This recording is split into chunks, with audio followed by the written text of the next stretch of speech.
Hello everyone, welcome है आपका आपकी यूट्यूब फैमिली में।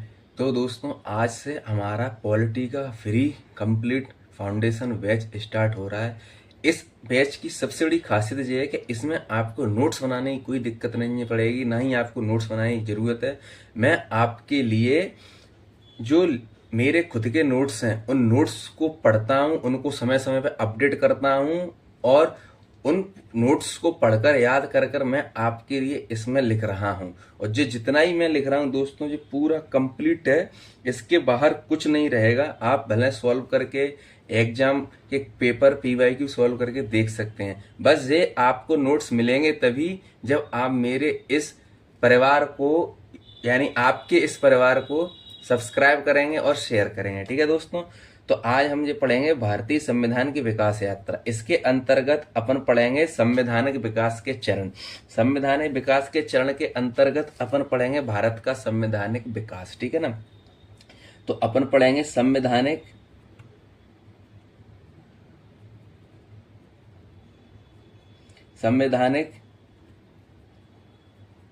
विकास के चरण, stages of constitutional development.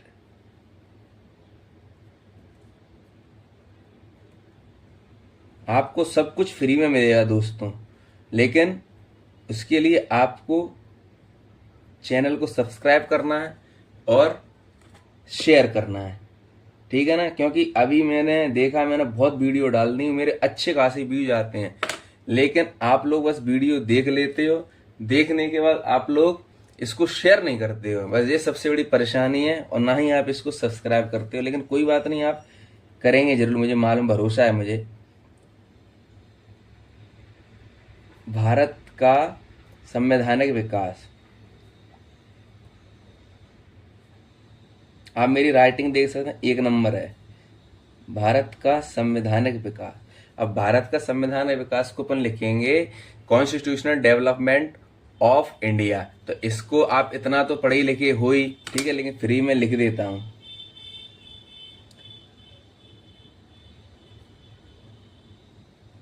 Constitutional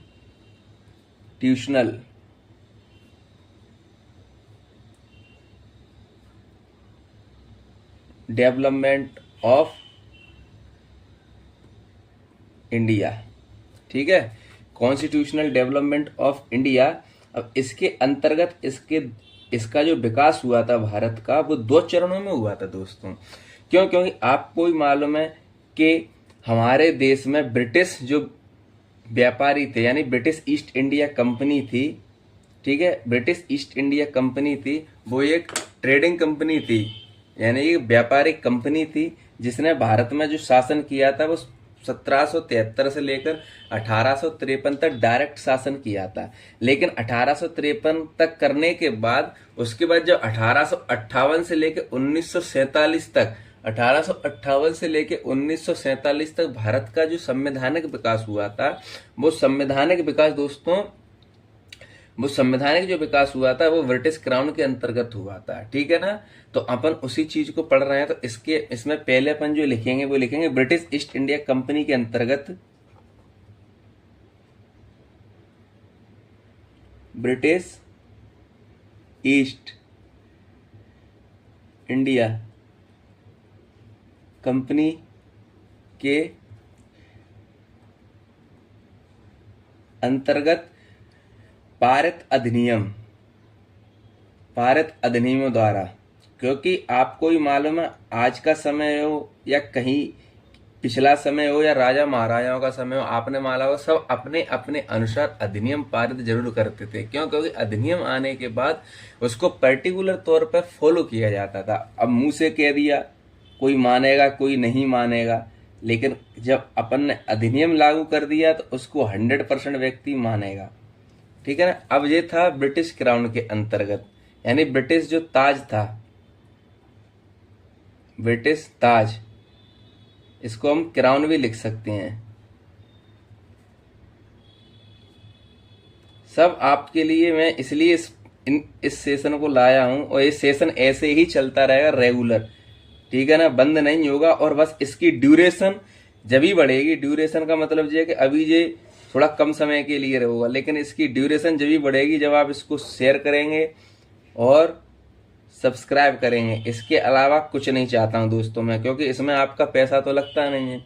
आपके एक छोटे से शेयर से, यानी एक छोटी सी आपकी पहल जो होगी, उस पहल से दोस्तों एक व्यक्ति जो आगे बढ़ने की कोशिश कर रहा है और आपको पढ़ाने के लिए हर तरीके से वो प्रयासरत है, जिसमें अच्छे से अच्छा आपको कंटेंट देने की कोशिश कर रहा है। ठीक है दोस्तों, लेकिन आप लोग नहीं बढ़ा रहे हैं सर, तो कोई दिक्कत नहीं है। ठीक है, इसमें हम पहले देखेंगे ब्रिटिश ईस्ट इंडिया। और दोस्तों मैं आपको 4 सब्जेक्ट पढ़ाऊंगा, मेरे पास चारों सब्जेक्ट के लेटेस्ट, देखो पर्यावरण पढ़ाऊंगा, पॉलिटी पढ़ाऊंगा, हिस्ट्री पढ़ाऊंगा, एमपी पढ़ाऊंगा। इन सब के मेरे पास नोट्स, लेटेस्ट अपडेटेड नोट्स हैं। ठीक है, जो कि मैं अपने खुद के एग्जामों के लिए तैयार करता हूं, पढ़ता हूं। ठीक है ना, ये है। अब ब्रिटिश ईस्ट इंडिया कंपनी के अंतर्गत जो हमारे पारित अधिनियम है, उन अधिनियम के अंतर्गत जो पहला अधिनियम है वो है रेगुलेटिंग एक्ट। रेगुलेटिंग जो एक्ट है ना, ये 1773 में आया था। रेगुलेटिंग एक्ट 1773 में आया था। और इस जो एक्ट था, इसकी सबसे बड़ी क्वालिटी ये थी, विशेषता ये थी कि भारत में कंपनी का शासन हेतु पहली बार एक लिखित संविधान प्रस्तुत किया गया था। ठीक है ना, तो रेगुलेटिंग एक्ट 1773।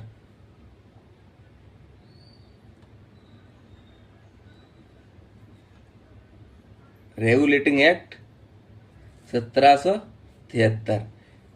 ठीक है ना, अब रेगुलेटिंग 1773 है। इस रेगुलेटिंग एक्ट 1773 का तो यानी कि इस अधिनियम, मतलब ये जो अधिनियम था कि भारत में कंपनी के शासन हेतु पहली बार भारत में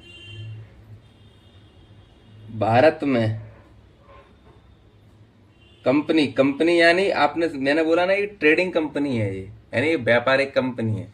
ठीक है ना, तो भारत में कंपनी के शासन हेतु पहली बार लिखित संविधान था। एक लिखित संविधान प्रस्तुत किया गया। एक लिखित संविधान प्रस्तुत किया गया। अब ये संविधान क्यों बोला गया? क्योंकि इससे पहले जो भी कंपनी का शासन चल रहा था वो एक औरली तौर पे यहाँ के गवर्नर थे या जो भी यहाँ के जो भी ट्रेडिंग के बड़े बड़े इंचार्ज थे उनके आधार पर चल रहा। लेकिन ये लिखित में था। लिखित का मतलब ये था कि एक उन्होंने दस्तावेज तैयार किया कि अब इसके अनुसार हम लोग व्यापार करेंगे, या इसके अनुसार इस कंट्री में जो भी है रह रहे हैं, जो सब इस रेगुलेटिंग 1773 के अनुसार ही वो शुरुआत हुई थी, एक दस्तावेज के आधार पर देश में अंग्रेजों के शासन की। ठीक है ना दोस्तों, और इसका ये भी है कि इसका महत्व ये माना जाता है कि जब कोई लिखित संविधान आता है तो उसके बाद प्रशासन जो था ना, वो एक नई शुरुआत होती है। ठीक है ना, एक नई शुरुआत होती है, और इसी से, ठीक है ना, नई शुरुआत होती है। ठीक है, इसी से भारत में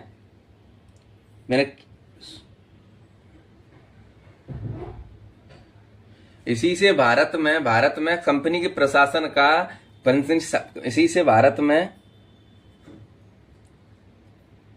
कंपनी के प्रशासन, मैंने आपसे बोला था अभी कि हर चीज का अब आपने देखा होगा लिखित संविधान दिया गया, अब लिखित संविधान या कोई भी रूल जो होता है वो किसके लिए होता है? वो प्रशासन शासन करने के लिए ही होता है।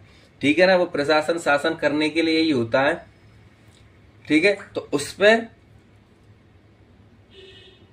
जब ये प्रशासन करने के लिए होता है तो दोस्तों, तो फिर उसके लिए क्या होता है कि आदमी, कोई भी व्यक्ति हो, अपना घर है, आपका घर है, उसमें आपने देखा होगा कि अगर आपके पिताजी ने, जो भी गार्जियन जिसके या बड़े भाई ने, जो भी है जिसके अंदर में आपका घर चल रहा है, मतलब जो होलसेलर है, वही होलसेलर नहीं, सॉरी, मतलब जो सबसे अपना एक वो रखता है कि भाई हाँ इस व्यक्ति बेस जो रखता है उसके अनुसार ही वो चीज होती है। ठीक है ना, तो प्रशासन पर ब्रिटिश संसदीय नियंत्रण की शुरुआत हुई। प्रशासन पर ब्रिटिश संसदीय, क्योंकि आपने भी देखा होगा कि ये आपने सुना, आपको भी मालूम होगा ये कंपनी ब्रिटेन से आई थी। तो हर संसद अपने देश में आज भी इंडिया लेवल पर कोई भी कानून बनेगा उस कानून के लिए दोस्तों संसद बनाती है। तो वही है कि ब्रिटिश संसदीय नियंत्रण की शुरुआत हुई। आप देख सकते हैं मेरी राइटिंग 1 नंबर है, ठीक है ना। ब्रिटिश संसदीय नियंत्रण की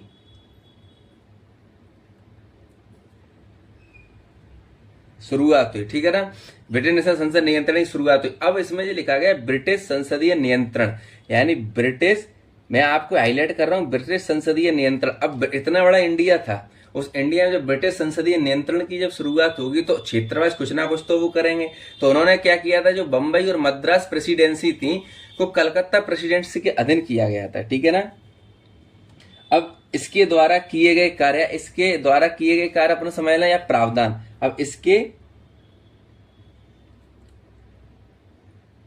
प्रमुख प्रावधान दोस्तों, अब पहले जैसा टाइम नहीं रहा है पेपर का भी। अब छोटे से छोटे एग्जाम में भी बहुत घुमा घुमा के बहुत डीपली चीजें पूछते हैं, लेकिन इसको पढ़ने के बाद आपको कोई टेंशन नहीं रहेगी, ठीक है ना। ये प्रॉमिस रहा मेरा, इसको पढ़ने के बाद आपको कोई टेंशन नहीं रहेगी, ठीक है ना।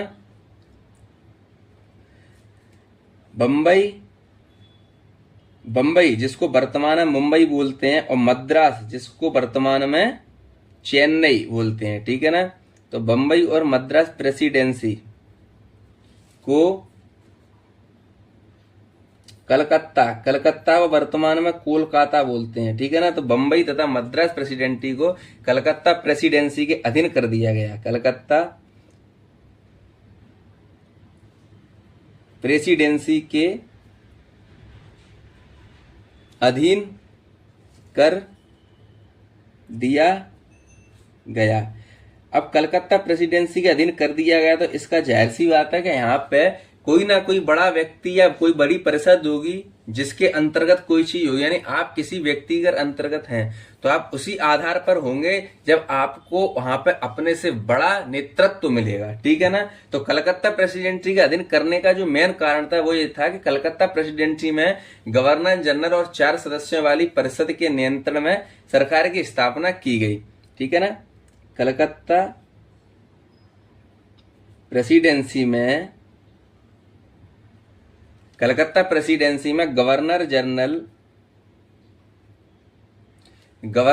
और 4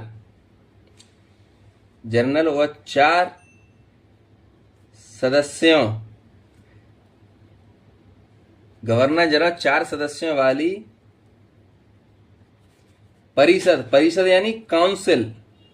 governor general Calcutta president 4 governor general, एक तो गवर्नर जनरल और 4 सदस्यों वाली, यानी टोटल 5 कैंडिडेट होगा। ये भी क्वेश्चन आपसे बन सकता है कि कलकत्ता प्रेसिडेंसी के अंतर्गत जो परिषद थी उसमें सदस्य कितने थे। तो जो बोले ना आप, अगर उसमें क्वेश्चन आता है आपसे तो ये आपको ध्यान रखना है कि एक तो गवर्नर जनरल हो गया और 4 सदस्यों वाली, यानी टोटल 5 व्यक्ति हो गए, ठीक है ना। तो परिषद के नियंत्रण में सरकार की स्थापना की गई। परिषद के नियंत्रण में सरकार की स्थापना की गई। अब मैंने आपको जब ये पढ़ाया कि रेगुलेटिंग एक्ट 1773 भारत में कंपनी के शासन हेतु पहली बार एक लिखित संविधान प्रस्तुत किया गया। तो संविधान कहीं बना होगा, कहाँ बना था, ब्रिटिश संसद में बना था। उसका ब्रिटिश संसदीय नियंत्रण की शुरुआत हुई। अब इसके प्रावधान क्या थे कि बंबई तथा मद्रास प्रेसिडेंसी को कलकत्ता प्रेसिडेंसी के अधीन कर दिया गया। कलकत्ता प्रेसिडेंसी के अधीन कर दिया गया मानते हैं, लेकिन किया हुआ तो यहाँ पर था कौन, तो यहाँ पर क्या था, यहाँ पर बंगाल कलकत्ता प्रेसिडेंसी में गवर्नर जनरल व 4 सदस्यों वाली परिषद के नियंत्रण में सरकार की स्थापना की गई। यानी क्या थे, एक गवर्नर जनरल था और 4 सदस्य थे, ठीक है ना। कलकत्ता प्रेसिडेंसी ये था। अब जब यहाँ पे कोई गवर्नर जनरल 4 सदस्य, तो सबसे ज्यादा जो विकास होगा वो कलकत्ता का ही होगा। उस समय कलकत्ता में जब परिषद है तो वहां पर ही सुप्रीम कोर्ट बनेगा। या अपन ने देखा इस समय इंडिया में सर्वोच्च जो है वो दिल्ली है, तो दिल्ली में आपको सब चीज के डिपार्टमेंट मिल जाएंगे। कोई भी डिपार्टमेंट का जो शीर्ष नेतृत्व है वो आपको दिल्ली में मिल जाएगा, जो आप लोगों को मालूम है, ठीक है ना। तो कलकत्ता में एक सुप्रीम कोर्ट की स्थापना की गई थी जो कि 1774 में हुई। तो कलकत्ता में एक सुप्रीम कोर्ट की स्थापना, कलकत्ता सुप्रीम कोर्ट की स्थापना 1774 में की गई।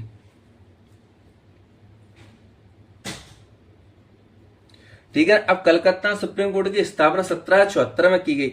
अब आपने देखा होगा कलकत्ता प्रेसिडेंसी के अंतर्गत बंबई तथा मद्रास आ रहे हैं, कलकत्ता प्रेसिडेंसी के अंतर्गत बंबई तथा मद्रास आ रहे हैं। लेकिन अब जब इसमें कलकत्ता में एक सुप्रीम कोर्ट की स्थापना की तो इसके अंतर्गत बंबई मद्रास तो है ही पहले से इसके अंतर्गत, लेकिन उड़ीसा को भी कर दिया गया था। ठीक है ना।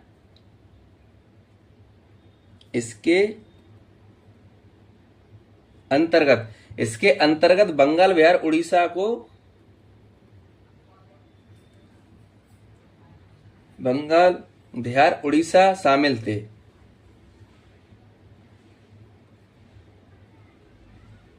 दोस्तों कल से मैं इसको क्या करूंगा कि जैसे कि ये मेन पॉइंट है बंगाल, बिहार, उड़ीसा, तो इनको अलग कलर से लिख दूंगा। इस तरीके से आपके कलरफुल नोट्स बनेंगे। भरोसा रखो, बस आप लोग शामिल करो, आप लोग सब्सक्राइब करो और सब्सक्राइब के बाद आप इसको शेयर करो। ठीक है ना। अब वर्तमान में जो हिंदुस्तान में सुप्रीम कोर्ट है, वर्तमान में हिंदुस्तान में सुप्रीम कोर्ट है, उसके एक चीफ जज हैं यानी मुख्य न्यायाधीश हैं जिनका नाम है सूर्यकांत, जस्टिस सूर्यकांत अपने इंडिया के सीजीआई है, चीफ जस्टिस ऑफ इंडिया। ठीक है। तो उस समय इसका भी सीजीआई होगा। तो इसका जो सीजीआई था वो था सर एलिजा एम्पे। ठीक है ना। इसका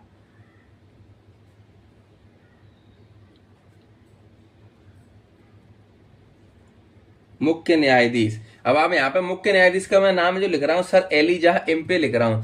तो दोस्तों जब मैं सर एलिजा एम्पे लिख रहा हूं तो इसमें सबसे बड़ी बात यह है कि जब मैं अब कल लिखूंगा इसको तो कल मैं इसको रेड से लिखूंगा या अन्य किसी पेन से लिखूंगा जिससे आपके नोट्स कलर प्रो बन जाएंगे। ठीक है। इसका मुख्य न्यायाधीश जो था वो था सर एलिजा एम्पे था।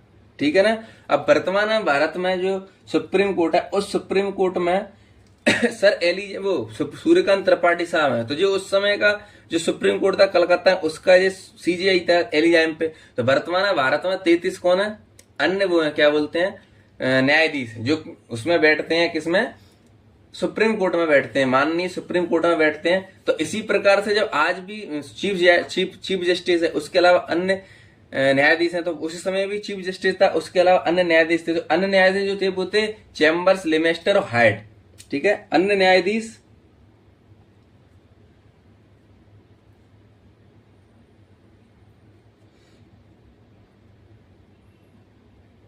Chambers, लेमेस्टर, hide.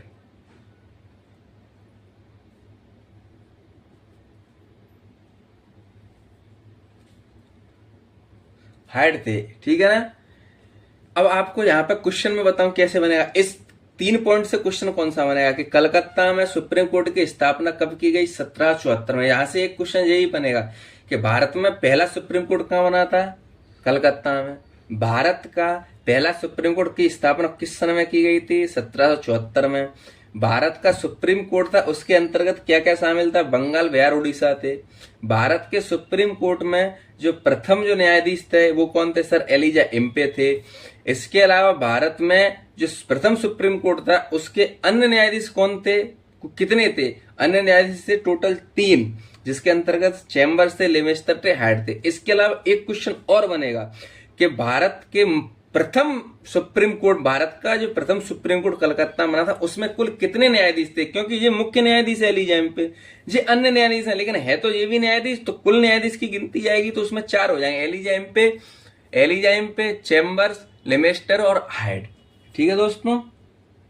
ठीक। इसके अलावा अब चौथा पॉइंट इसका यह है कि भारत के सचिव की पूर्व अनुमति पर गवर्नर जनरल तथा उसकी परिषद को कानून बनाने का अधिकार प्रदान किया गया। ठीक है ना। भारत के मतलब इंडिया के, अब इसमें ये क्वेश्चन, इंडिया के सचिव की पूर्व अनुमति पर, में भारत का जो सेक्रेटरी था, भारत के सचिव की पूर्व, भारत के सचिव की पूर्व अनुमति में, भारत का जो सचिव था उसकी अनुमति से पहले ही, यानी अनुमति के पहले आप कोई भी कानून बना दो उसके सामने पेश कर सकते हो। इसके पहले क्या था कि बना नहीं सकते, पहले उसको बताओ भैया हम ये काम कर रहे हैं सचिव साहब, तो आप बता सकते हो, ठीक है ना। तो अनुमति पर गवर्नर जनरल,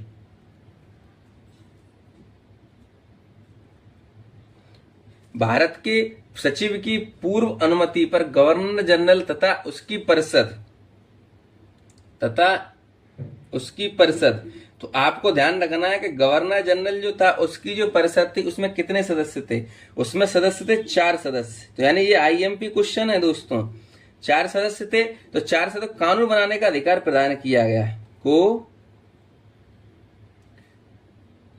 कानून बनाने का अधिकार प्रदान किया गया। दोस्तों जो मैं आपको लिख रहा हूं, बस इसमें मैं आपको थोड़ा सा कलरफुल बनाऊंगा कल से, लेकिन आपको ध्यान रखना है कि सब नोट्स आपको फ्री ऑफ कॉस्ट मिलेंगे। उसका एक ही कारण है और उसका एक ही रास्ता है आपको फ्री ऑफ कॉस्ट लेने का, ये पीडीएफ के माध्यम से मैं आपको ये दूंगा। दूसरी बात, जैसे ही मैं आपको 4 सब्जेक्ट पढ़ा रहा हूं, पॉलिटी पढ़ाऊंगा, हिस्ट्री पढ़ाऊंगा, एनवायरमेंट पढ़ाऊंगा और एमपी पढ़ाऊंगा, 4 सब्जेक्ट है। 4 यार मेरे सब्सक्राइबर हो गए, मैं इनके नोट्स बना के आप लोगों को प्रोवाइड कराऊंगा, ठीक है ना। बिल्कुल एक फाइल बनेगी जिसमें आप इधर आपने देखा हो तार लगा रहता है, ठीक है ना, उस तरीके की। अब इसके अलावा बंगाल के गवर्नर को 3 प्रेसिडेंसियों का गवर्नर जनरल कहा जाने लगा। अब बंगाल का जो गवर्नर था, इसके पहले बंगाल का जो गवर्नर था वो केवल गवर्नर था। बंगाल के गवर्नर, यानी कि बंगाल का जो गवर्नर था, गवर्नर को तीनों प्रेसिडेंसियों का गवर्नर जनरल कहा जाने लगा। तीनों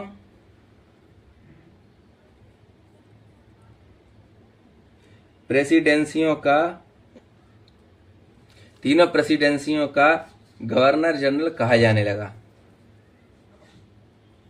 गवर्नर जनरल कहा जाने लगा, तीनों प्रेसिडेंसियों गवर्नर जनरल कहा जाने लगा, ठीक है ना। अब बंगाली गवर्नर को तीनों प्रेसिडेंटियों गवर्नर जनरल कहा जाने लगा। अब तीनों प्रेसिडेंसी कौन सी थी?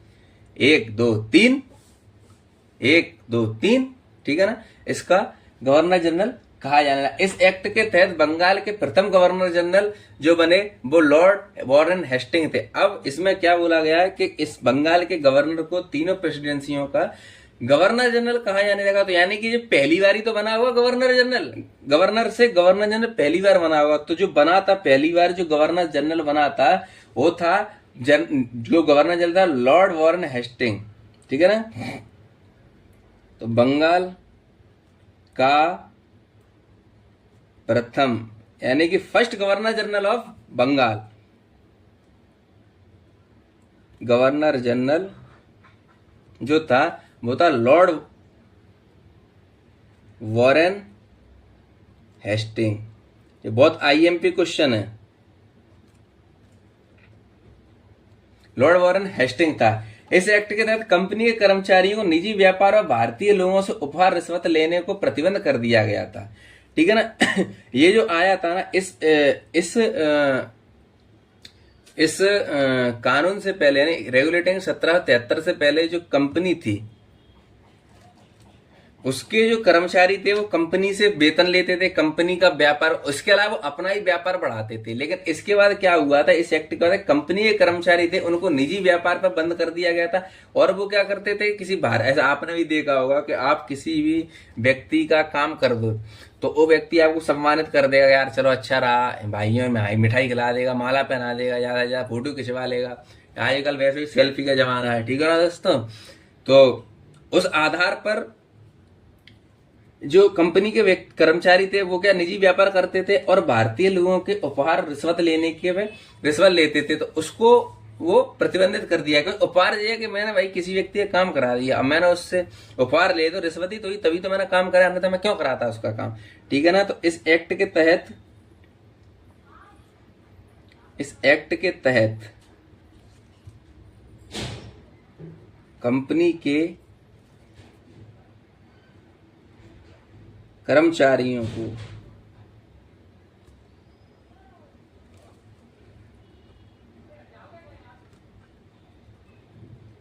निजी व्यापार व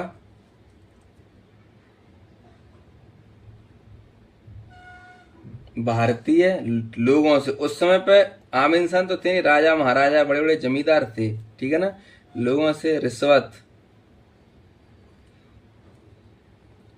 उपहार लेने पर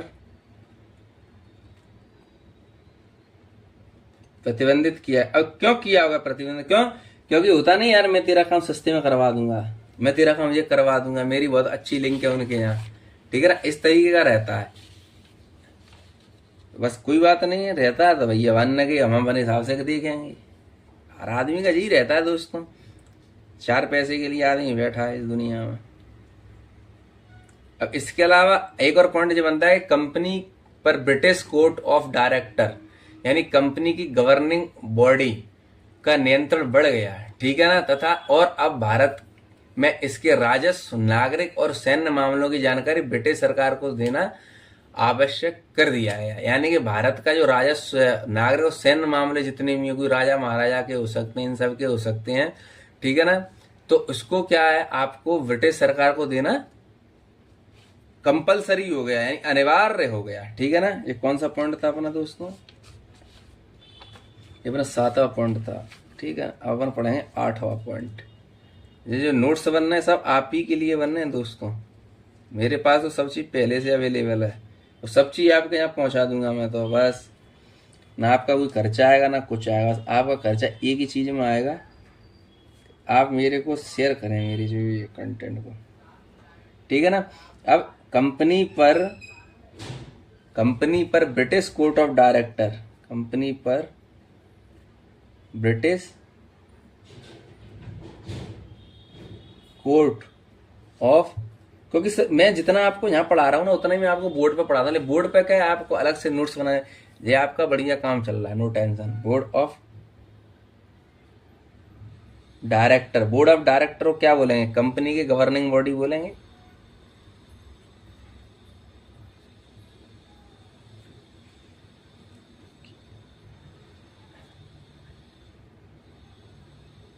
कंपनी गवर्निंग बॉडी का नियंत्रण बढ़ गया। नियंत्रण बढ़ने से मतलब ये है कि पहले तो वे कम इंटरेस्ट लेते होंगे, चलो ठीक है, नहीं आए अब ज्यादा लेना है भाई,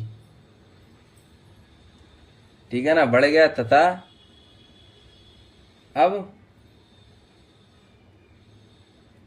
भारत के राजस्व,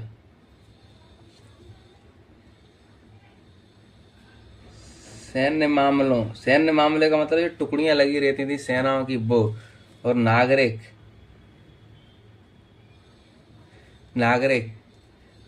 की जानकारी आपको जानकारी को ब्रिटिश सरकार से साझा करना होता था।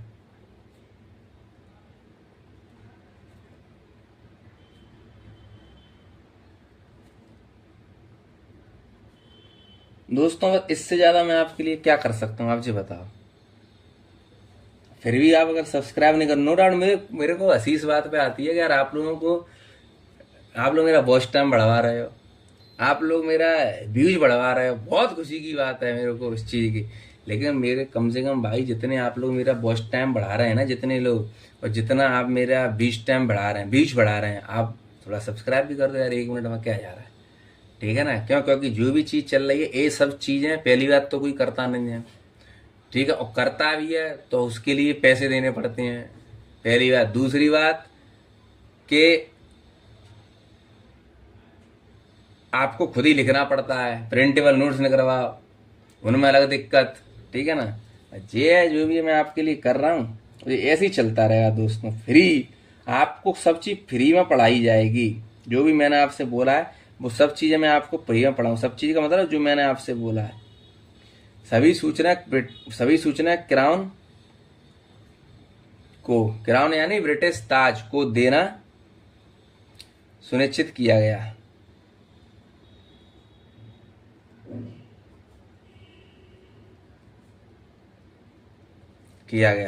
यानी अब जो मैंने आपको पढ़ाया दोस्तों, ठीक है ना, जो मैंने जो आपको पढ़ाया, इसके बाद आपका रेगुलेटिंग एक्ट से संबंधित कोई भी क्वेश्चन नहीं जाएगा। आप देख सकते हैं इसमें चैप्टर 1 है आपका भारतीय संविधान की विकास यात्रा, क्लास 1 है, 23/8/2026 आज की दिनांक है। ठीक है दोस्तों, आपको सिर्फ पढ़ना है और शेयर करना है और सब्सक्राइब करना है, बस। आपकी छोटी सी एक पहल से मैं आगे थोड़ा सा बढ़ जाऊंगा।